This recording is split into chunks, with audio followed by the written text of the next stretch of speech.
ఎక్కడ చూసినా ఎండ. ఆకాశంలో నల్ల మబ్బు మచ్చుకైనా కనపడటం లేదు. భూమాత ఒళ్లంతా కళ్ళు చేసుకుని మబ్బులు కోసం ఆకాశం వంక దీనంగా చూస్తున్నట్లుగా ఉంది. రామేశంగారు అలా మండుటెండలో బజారుకు వెళ్లి గీచి గీచి బేరం ఆడి వారానికి సరిపడా ఉప్పు, పప్పు, కూరగాయలు తీసుకువచ్చి, అలా కుర్చీలో కూలబడి భార్యను పిలవడంతో కంగారు పడుతూ ఆవిడ చల్లని మంచినీళ్ల గ్లాసు చేతికి అందించింది. మంచినీళ్లు తాగగానే మనసు కాస్త కుదుట పడింది. రామేశంగారు పొదుపు పేరిట రిటైర్ అయిన తరువాత మరీ పిసినిగొట్టు వారిగా తయారయ్యారు. కనీసం ఉక్క పోస్తుంటే ఫ్యాన్ కూడా వేసుకోకుండా విసనకర్రతో విసురుకుంటూ ఎండను తిట్టుకుంటూ కాలం గడిపే పిసినారి రామేశంగారు. ప్రతి పైసా లెక్కపెడుతూ జాగ్రత్తగా బ్యాంకులో కూడబెట్టడం అలవాటు చేసుకున్నారు. క్రమంగా సాయంత్రానికి ఎండ పల్చబడిపోయింది. పడమటి కొండల్లో సూర్యుడు క్రమంగా అస్తమించసాగాడు. వేసవి కాలం నాటి సాయంత్రం అవ్వడంతో మెల్లగా వీచే పిల్లగాలులతో సాయంత్రం ఎంతో ఆహ్లాదకరంగా ఉంది. చెమటతో తడిసిన శరీరానికి చల్లగాలి తగలగానే ప్రాణంలేచి వచ్చినట్లయింది రామేశంగారికి. భార్యకు చెప్పి అలవాటు ప్రకారం చేతికర్ర, ఖద్దరు పంచె కట్టుకుని చెరువుగట్టు ఒడ్డున నడుస్తూ పక్క వీధిలో ఉన్న సుబ్బారావుగారు ఇంటి ముందు నిలబడి, రావుగారు అని కేక వేశారు. రామేశంగారు కోసమే ఎదురుచూస్తున్న సుబ్బారావుగారు గబగబా చెప్పులు తొడుక్కుని ఆ వస్తున్నానోయ్ అంటూ బయటకు వస్తూ, మళ్ళీ ఒక్క అడుగు లోపలికి వేసి ఏదో ఒకటి వండవోయ్ అంటూ ఇంటి మెట్లు దిగుతున్న తన భర్తను కోపంగా చూస్తూ, ఆపై చిన్నగా సణుగుతూ తలుపు పక్కన నిలబడి చూస్తున్న ఆ ఇంటి ఇల్లాలును అలా చూసేసరికి కాస్తంత చిరాకుగా అనిపించింది రామేశంగారికి. బయటకు వెళ్ళుతున్న భర్తను చూస్తూ ఆవిడ అలా అడగడం రామేశంగారికి నచ్చలేదు ఎందుకనో. రోజు తాను వచ్చేసరికి ఏదో ఒక విషయాన్ని భర్తకు చెబుతూ ఉంటుంది సుబ్బారావుగారి భార్య. ఒకరోజు అబ్బాయి ఫీజు గురించో, మరొక రోజు కిరాణా షాపు వాడికి ఇవ్వవలసిన పాత బాకీ గురించో, మరో రోజు మరొకటి. ఈరోజు ఇంట్లో వంటకాన్ని గురించి కాబోలు. ఇలా వాళ్ల ఇంట్లో సమస్యలన్నీ తాను సరిగ్గా వాళ్ల ఇంటికి వచ్చేసరికి ఏకరువు పెడుతూ ఉంటుంది ఆ ఇంటి ఇల్లాలు. పదవోయ్ అన్న సుబ్బారావుగారుతో అడుగులు కలుపుతూ చెరువుగట్టు ఒడ్డున వాకింగ్కు బయల్దేరారు ఇద్దరూ. చెరువుగట్టు నుంచి వచ్చే చల్లగాలితో ఎంతో హాయిగా ఉంది ఆ సమయంలో. కాని రామేశ్వరంగారికి తన స్నేహితుడు సుబ్బారావుగారు పట్ల ఒక విధమైన తేలిక భావం, అంతకు మించి చులకన భావం రోజురోజుకీ పెరిగిపోతున్నాయి. ఇలా అనుకున్న ప్రతిసారి ఇక సుబ్బారావుతో సాయంత్రం ఇలా షికారుకు వెళ్లకూడదు అనుకోవడం, తర్వాత రోజు మర్చిపోవడం, తిరిగి సాయంత్రం అయ్యేసరికి షికారుకి పిలవడం అలవాటైపోయింది రామేశ్వరం గారికి. రామేశ్వరంగారు నడుస్తున్నారు అన్న మాటే గాని తన స్నేహితుడు సుబ్బారావు గురించిన ఆలోచనలు సుడులు తిరుగుతున్నాయి తన మనసులో. సంపాదించే రోజుల్లో విచ్చలవిడిగా ఖర్చు చేయడం, ముందు జాగ్రత్త లేక డబ్బుని దాచుకోలేకపోవడం, అటు తర్వాత ఇబ్బందులు పడుతూ బీద అరుపులు అరవడం, కాస్తంత పచ్చగా కనిపించే తనలాంటి వారిని చూసి ఓర్చుకోలేకపోవడం. ఏం మొదటి నుంచి తనలాగా జాగ్రత్తగా ఉండకూడదు, తను ఎప్పుడైనా ఉద్యోగంలో ఉండగా దుబారా ఖర్చులు చేసేవాడా? సినిమాలకి, షికార్లకి వెళ్లాడా? వెధవ అలవాట్లు చేసుకోవడం ఎందుకు? అటు తర్వాత డబ్బులు కోసం బాధపడడం ఎందుకు? ఉద్యోగ విరమణ చేసిన తర్వాత ఇలా చేతిలో చిల్లిగవ్వ లేకుండా ఇబ్బంది పడడం ఎందుకు?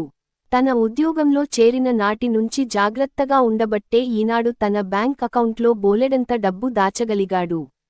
బ్యాంకులో ఉన్న డబ్బును తన కూతురికి, కొడుక్కి డ్రా చేసి ఇవ్వాలని ఉన్నప్పటికీ ముందు జాగ్రత్త చర్యగా తన తదనంతరం వారికి వచ్చేలా చేశాడు తాను. చాలా మంది మగవాళ్లు తమ భార్యల విలాసాలకు అడిగిన ప్రతిసారీ గొప్పలకు పోయి ఖర్చు చేస్తుంటారు. తాను కూడా ఖర్చు చేసి ఉంటే ఈరోజు సుబ్బారావు లాగా ఈశ్రోమంటూ అఘోరించేవాడు. సుబ్బారావగారు ఎప్పుడైనా చేయి చాచి కాస్త డబ్బు సాయం చేయరా రామేశం అన్నప్పుడు, అప్పుడు చెప్తా వాడి సంగతి అని మనసులో అనుకున్నారు రామేశంగారు. రామేశ్వరంగారు నడుస్తున్నాడు అన్న మాటే గాని మనసునిండా సుబ్బారావుగారు కుటుంబం గురించి, అతడు అడగబోయే అప్పు గురించిన ఆలోచనలు తేనెతుట్టలా ముసురుకుంటున్నాయి. సుబ్బారావుగారికి 4 పిల్లలు. 3 ఆడపిల్లలకి పెళ్ళిళ్ళు, పేరంటాలు పూర్తి చేశాడు. ఉన్నదంతా వాళ్లకి ఖర్చు పెట్టేశాడు. చివరి అబ్బాయి ఇంకా చదువుకుంటున్నాడు. సుబ్బారావుగారికి ఉన్న ఆస్తి ఉంటున్న ఇల్లు తప్ప మరే ఇతర ఆస్తిపాస్తులు లేవు. ఆ ఇల్లు కూడా చాలా పాతకాలం నాటిది కావడంతో అవసరమైతే అమ్మాలన్నా కొనేనాథుడు ఉండడు. రామేశం గారి మనసులో సుబ్బారావుగారు పట్ల పేరుకుపోయిన చులకన భావం, అతనిపై ఉన్న ద్వేషం, ఆకాశంలో తేలిపోయే నీలిమేఘాలులా సాగిపోతున్న సమయంలో, అదేమిటో ఇందాకటి నుంచి నేను గమనిస్తున్నాను, మనసు ఎక్కడో ఉంది. ఉలుకు పలుకు లేకుండా నడుస్తున్నారు. ఈ రోజు చాలా పరధ్యానంగా ఉన్నారు. ఏం ఒంట్లో నలతగా ఉందా అంటూ అనునయంగా భుజం మీద చెయ్యి వేశాడు సుబ్బారావుగారు. భుజం మీద చేయి వేసి ఏవో అనే చనువు కేవలం ఒక సుబ్బారావు గారికి మాత్రమే ఉంది. సుబ్బారావుగారు ఇలా ఇప్పుడు భుజం మీద చేయి వేసి మాట్లాడడం రేపొద్దున డబ్బు అవసరం అయినప్పుడు తనను డబ్బు కోసం వేధించుకుని తింటాడేమో అని ఒకలాంటి భయం వేసింది రామేశంగారికి. ఈ మధ్య కాలంలో ప్రతి చిన్న విషయాన్ని డబ్బుతో ముడిపెట్టడం బాగా అలవాటైపోయింది రామేశంగారికి. అసలే ఈ మధ్యకాలంలో సుబ్బారావుగారికి వచ్చే పెన్షన్ డబ్బులు సరిపోక కొడుకును చదివించలేక నానా అవస్థలు పడుతున్నాడు. ఇప్పుడు సుబ్బారావుగారు చూపించే ఆప్యాయతకి, కురిపించే జాలికరమైన మాటలకి కరిగిపోతే, తర్వాత సుబ్బారావుగారు తనని గనుక డబ్బు అడిగితే, ఆ విషయంలో తాను అటు తరువాత చాలా ఇబ్బంది పడతాడేమో. ఏమో, ఏ సమయానికి ఏం జరుగుతుందో లోగుట్టు పెరుమాళ్కి ఎరుక అని మనసులో అనుకుంటూ తన భుజం మీద ఉన్న సుబ్బారావుగారి చేతిని తీసేస్తూ, ఏంటో నేను పెట్టుకున్న కళ్లద్దాలు బొత్తిగా పాడైపోయాయి సుబ్బారావుగారు. కళ్ళు సరిగ్గా కనిపించట్లేదు. అద్దాల మీద గీతలు బాగా పడిపోయి పూర్తిగా మసక బారిపోయాయి. పేపరు కూడా సరిగా చదవలేకపోతున్నాను. కళ్లద్దాలు పాడైపోయాయి. బాగు చేయించుకోవాలి అని ఎన్నాళ్లనుంచో అనుకుంటున్నాను. నాకు వచ్చే పెన్షన్ బొటాబొటిగా సరిపోతుంది. ఇంట్లో ఖర్చులు, పై ఖర్చులు సరిపెట్టలేక నానా అవస్థలు పడుతున్నాను. కొడుకులు సంపాదిస్తున్నారు అన్న మాటేగాని నన్ను పట్టించుకునేవాడు ఇంట్లో ఒక్కరు లేరు. ఇదిగో సుబ్బారావుగారు, నేను చెప్పేది జాగ్రత్తగా వినండి. ఉద్యోగం నుంచి రిటైర్ అయ్యాక మనిషికి విలువ తగ్గిపోతుంది నా ఉద్దేశంలో. సంపాదించినన్నాళ్లు మనల్ని ఇంట్లో వాళ్లు నెత్తిన పెట్టుకొని పూజిస్తారు. మన సంపాదన తగ్గిపోగానే మనం దేనికి పనికి రాము అని ఒక మూలన పడేస్తారు. ఒక రకంగా మనం వట్టిపోయిన ఆవులం. మనలాంటి ముసలి వాళ్లకి ఖర్చు చేయాలంటే మన పిల్లలకి దండుగ ఖర్చు కింద లెక్క వేస్తారు. ఈ కళ్లజోడు బాగు చేయాలంటే 1000 రూపాయలు ఖర్చు అవుతుంది. అంత డబ్బు కళ్లజోడు కోసం ఖర్చు చేయడం ఎందుకని, ఏదో ఒకటి కాలక్షేపం చేయొచ్చు కదా అనుకునే రకం మా వాళ్లది. అంతేగాని అయ్యో పాపం నాన్న కళ్లజోడు సరిగ్గా కనిపించక ఇబ్బంది పడుతున్నాడు అనుకునే వాళ్లు ఇంట్లో ఒక్కరూ లేరు. ఇలా చెప్పుకుంటూ పోతే నా బాధలు అన్నీ చాంతాడంత అవుతాయి. ఏమిటో సుబ్బారావు గారు, ఎవరి బాధలు వారివి. ఏదో సామెత చెప్పినట్లు రోలు వెళ్లి మద్దెలతో మొర పెట్టుకున్నట్లు నా బాధలు మీతో చెప్పి మిమ్మల్ని బాగా ఇబ్బంది పెడుతున్నాను, ఏమీ అనుకోకండి అంటూ అక్కడ ఉన్న సిమెంటు బెంచీ మీద కూర్చున్నారు ఇద్దరూ. కాసేపటికి రామేశంగారు సుబ్బారావుగారి వైపు సాలోచనగా చూశారు, తన మాటలు ఎంతవరకు పనిచేసి ఉండవచ్చో అని అంచనా వేస్తూ. కాసేపు కూర్చుని చల్లగాలికి సేదతీరి అటు తర్వాత ఇద్దరూ మౌనంగానే ఇల్లు చేరారు. ఆ రోజు ఉగాది పండుగ కావడంతో ప్రతిరోజు భర్త చేత ఉండే తిట్లు, చీవాట్లు, ఈస్టింపులు అన్నీ మర్చిపోయి నవ్వు ముఖంతో నిద్రలేచింది రామేశ్వరంగారి భార్య తులసి. ఇల్లంతా కడిగి ముగ్గులు పెట్టి, గడపలకు పసుపు రాసి కుంకుమ బొట్లు పెట్టి దేవుడికి పూజ చేసి, ఆపై ఉగాది పచ్చడి అందరికి పంచింది. అటు తర్వాత క్షీరాన్నం, పిండివంటలు, పులిహార వండింది. ఇవన్నీ చూసి రామేశ్వరంగారికి గుండె ఆగినంత పని అయింది.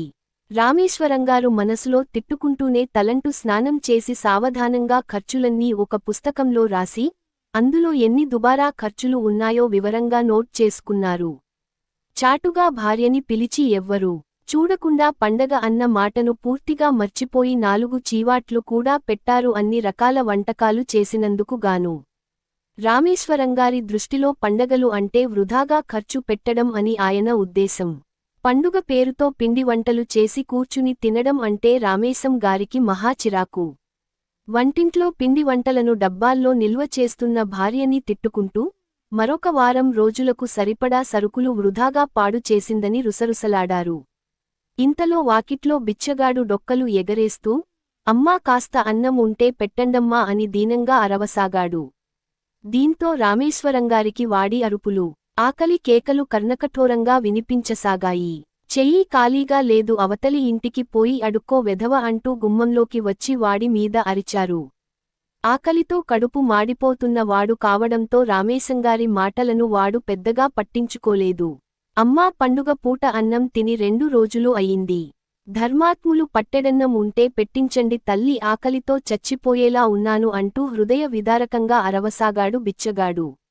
రామేశంగారు కోపంతో ఊగిపోతూ అడుక్కునే బదులు ఎక్కడైనా పనిచేసుకుంటూ బ్రతకవచ్చు కదా, ప్రతివాడికి అడుక్కోవడం ఒక ఫ్యాషన్ అయిపోయింది. కష్టపడి పని చెయ్యలేరు అంటూ వాడి మీద చిందులు తొక్కారు. అయినా సరే వాడు అక్కడి నుంచి కదలలేదు. రామేశ్వరంగారు ఇక లాభం లేదనుకుని వాడి ఆకలి కేకలు పట్టించుకోకుండా పక్కింటికి పోయి అడుక్కో అంటూ వాడు ముందే తలుపు వేసేశారు. అయినా వాడు గుమ్మం ముందు నుంచి కదల్లేదు.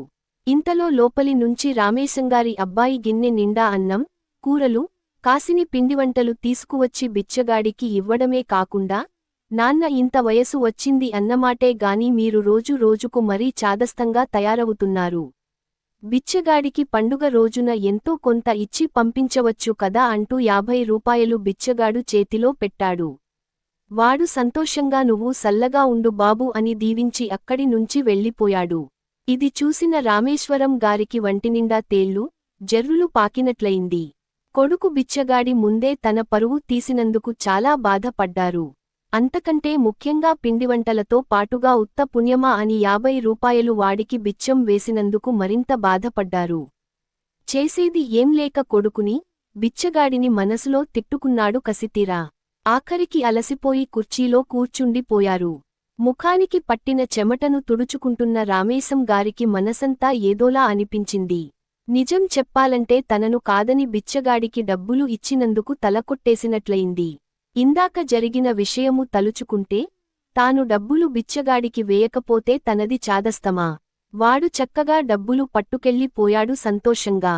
తాను డబ్బును పొదుపు చేస్తే ఎంత మాట అన్నాడు కొడుకు. వెధవ వేలెడంత లేడు, నాకే నీతులు చెప్పేటంత పెద్దవాడు అయిపోయాడు అప్పుడే వీడు.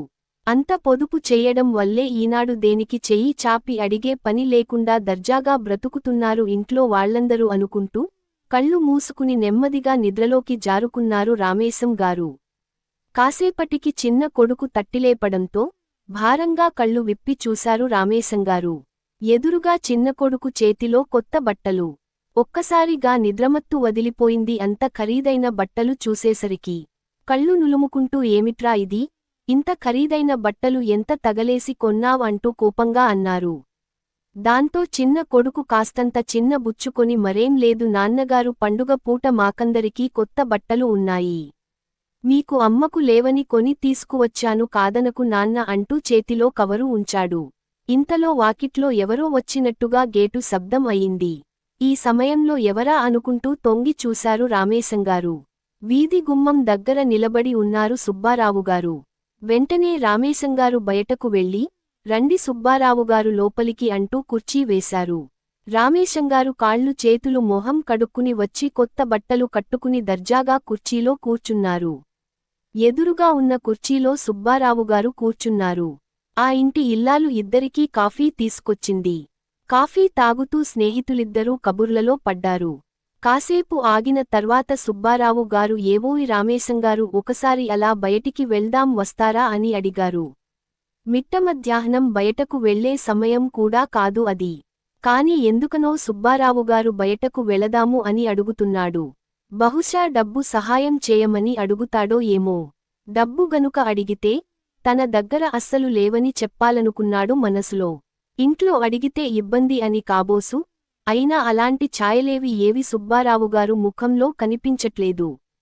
అయినా మరి ఎందుకనో బయటకు రమ్మనమని పిలుస్తున్నారు అనుకుంటూ, వస్తున్నానని చెప్పి చెప్పులు వేసుకొని బయటికి వస్తూ కించిత్ గర్వంతో, మా చిన్నోడు కొన్నాడు ఈ పట్టు బట్టలు ఎలా ఉన్నాయి అని అన్నారు రామేశ్వరం గారు.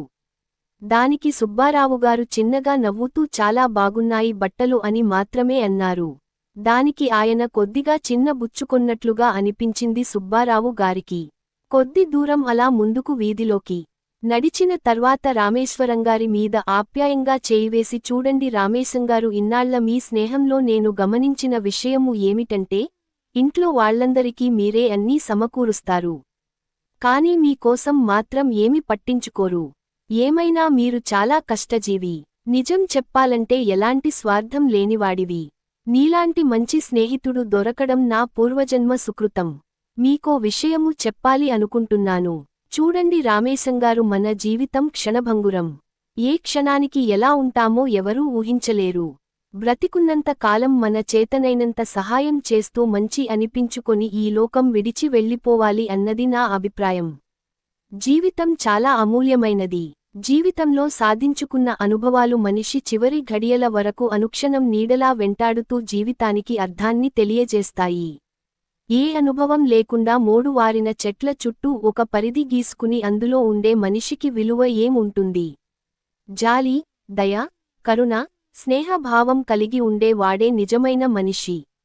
కొందరు ఇవన్నీ లేకుండా డబ్బును మాత్రమే కూడబెట్టి ఆత్మీయులను, స్నేహితులను, బంధువులను దూరం పెట్టి చివరికి ఏకాకిగా జీవితాన్ని ముగిస్తారు. ఇవాళ ఎందుకో మీతో నా మనసులోని మాటను పంచుకోవాలనిపించింది. సరేలే రామేశంగారు, ఇలా చెప్పుకుంటూ పోతే చాలానే ఉంటాయి. జీవితం మీద ఎవరి అభిప్రాయాలు వారివి. అదంతా ఎందుకులే గాని ఇప్పుడు నిన్ను బయటకు ఎందుకు రమ్మన్నానో తెలుసా? ఈ పండుగ పూట నా ప్రాణ స్నేహితుడు అయిన నీకు కొత్త కళ్లజోడు బహుమతిగా ఇవ్వాలని పిలిచాను అంటూ జేబులో నుంచి కళ్లద్దాల పెట్టె బయటకు తీశారు సుబ్బారావుగారు. ఇది మన స్నేహానికి గుర్తుగా ఉండాలని నా కోరిక. మొన్న నువ్వు కళ్లజోడు కోసం చెప్పినప్పుడు నాకు చాలా బాధ అనిపించింది. కొడుకులు మంచి ఉద్యోగాల్లో ఉండి కూడా నిన్ను పట్టించుకోకపోవడం నాకు ఎందుకనో నచ్చలేదు. నువ్వు ఏమి అనుకున్నా సరే, నాకు తెలిసిన కంటి డాక్టర్గారు ఒకాయన ఉన్నారు. మీ అబ్బాయిని మీకు తెలియకుండా మీరు నిద్రపోతున్నప్పుడు మీ కళ్లద్దాలు ఒకసారి ఇవ్వమని అడిగి డాక్టర్గారికి చూపించాను. డాక్టర్గారు కొత్త కళ్లజోడు ఇచ్చారు. పెట్టుకొని చూడు ఎలా ఉందో అంటూ కళ్లజోడు బాక్స్లోంచి తీసి కొత్త కళ్లజోడును చేతికి అందించాడు సుబ్బారావు గారు. నిజం చెప్పాలంటే ఇంతకన్నా మంచి కళ్లజోడు నువ్వు కొనుక్కోవచ్చు, లేదా మీ అబ్బాయి కొని ఇవ్వగలడు. ఇక నా స్థితి అంటావా? స్నేహితుడి కోసం 1000 రూపాయలు ఖర్చు పెట్టడంలో ఉన్న ఆనందం నాకు కోట్ల రూపాయలతో సమానం. నా ఆనందాన్ని కాదనకు, ఈ బీద స్నేహితుడి మాటను మన్నించు అంటూ సుబ్బారావు గారు కొత్త కళ్లజోడును ముఖానికి పెట్టారు. రామేశంగారు ఒక్క క్షణం పాటు నిశ్చేష్టులై పోయారు సుబ్బారావుగారి బహుమతి చూసి. నోటమాట రాలేదు ఆయనకు. కాసేపటికి తేరుకుని రావుగారు అని మాత్రం అనగలిగారు. రామేశంగారు అంతకంటే ఎక్కువ మాట్లాడే స్థితిలో లేరు. మనసంతా అల్లకల్లోలంగా ఉంది. ఆత్మ న్యూన్యత భావం కూడా ఉంది. తీవ్రమైన ఉద్వేగానికి లోనయ్యారు. తనమీద తనకే జాలి, బాధ, అసహనం ఒక్కసారిగా పెల్లుబికి లావాలా పొంగిపోతోంది మనసులో నుండి. సుబ్బారావు గారు వైపు చూడాలంటేనే చాలా సిగ్గుగా ఉంది. మరి ఏం మాట్లాడకుండా రామేశంగారు స్నేహితుడు ఇచ్చిన కళ్లజోడును అందుకుని అక్కడినుంచి గబగబా నడుచుకుంటూ ఇంటికి వెళ్ళిపోయారు. మనసంతా ఏదో తెలియని అపరాధభావం నిండుకుని ఉంది. స్నేహితునితో అబద్ధం ఆడాను అన్న సంగతి మనసు చెబుతోంది. తన స్నేహితుడిని పొరపాటుగా అర్థం చేసుకున్నందుకు చాలా బాధగా అనిపించింది రామేశంగారికి. ఆ రోజు సాయంత్రం రామేశంగారు ఒక్కరే నడుచుకుంటూ షికారికి వెళ్లారు. దారిలో వృద్ధాశ్రమాన్ని నడిపే శాస్త్రిగారు ఎదురుపడ్డారు. మాటల సందర్భంలో సుబ్బారావుగారు ప్రతి నెల తన పెన్షన్లో సగభాగాన్ని వృద్ధాశ్రమానికి విరాళంగా ఇస్తున్నారు అన్న సంగతి తెలిసి ఆశ్చర్యపోయారు. అంతేకాకుండా ప్రతి సోమవారన్నాడు శివాలయంలో అన్నసంతర్పణ కోసం తన వంతుగా కొంత మొత్తాన్ని ఇస్తున్నారు అన్న సంగతి కూడా విని హతాశుడయ్యారు రామేశంగారు. సుబ్బారావుగారి మంచితనం గురించి ఆ పెద్దాయన చెప్తూ ఉంటే స్థాణువులా నిలబడిపోయారు రామేశంగారు. తన స్నేహితుడు సుబ్బారావుగారి గురించి ఇన్నాళ్లు ఎంత చులకనగా అనుకున్నాడు. అతడు బీద అరుపులు అరుస్తున్నాడని ఇన్నాళ్లు భావించాడు. ఇన్నాళ్ల తమ స్నేహంలో అతను చేసే సేవా కార్యక్రమాలు గురించి తెలుసుకోలేకపోయాడు. ఎంత గుప్తదాత! అలాగే సుబ్బారావుగారి ఇల్లాలి గురించి కూడా తాను తప్పుగా అర్థం చేసుకున్నాడు. అది ఆ దంపతుల మధ్య ఉండే ఆప్యాయత, అనురాగం అని తెలుసుకోలేకపోయాడు. తాను ఇన్నాళ్లు డబ్బు వ్యామోహంలో పడి కళ్ళు మూసుకుపోయాయి. నిజంగా సుబ్బారావు గారు ఈనాడు తన కళ్ళు తెరిపించారు. ఊర్లో ఉన్న వాళ్లందరూ సుబ్బారావుగారి గురించి ఎంత చక్కగా చెప్పుకుంటున్నారు. రామేశం గారి మనసంతా పశ్చాత్తాపంతో నిండిపోయింది. తాను పైసా కూడపెట్టిన డబ్బులు మొత్తం పేదవారికి ఉపయోగించాలని గట్టిగా మనసులోనే నిశ్చయించుకొని పరుగున సుబ్బారావుగారి ఇంటికి వెళ్లి చెమర్చిన కళ్లతో తన స్నేహితుని మనసారా కౌగిలించుకున్నారు. కళ్లవెంట కన్నీరు కారుస్తున్న ఆ సమయంలో నోటి నుంచి మాటలే కరువయ్యాయి. చివరకు అతి కష్టం మీద గొంతు సవరించుకుంటూ నన్ను క్షమించరా అని మాత్రం అనగలిగారు రామేశంగారు.